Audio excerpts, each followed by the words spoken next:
tewali kitongole kigenda kutaasa ggwanga nga Palamenti ya Uganda.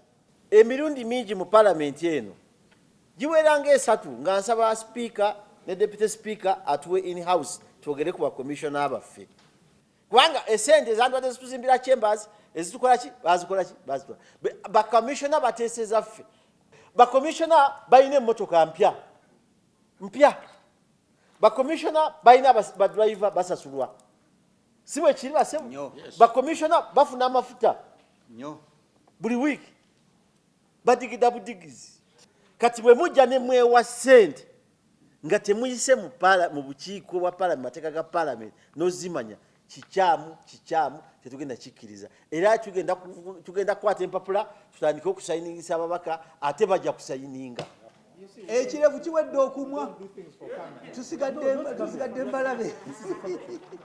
Download the app on App Store or Google Play Store now. Vision Digital Experience, the future of media.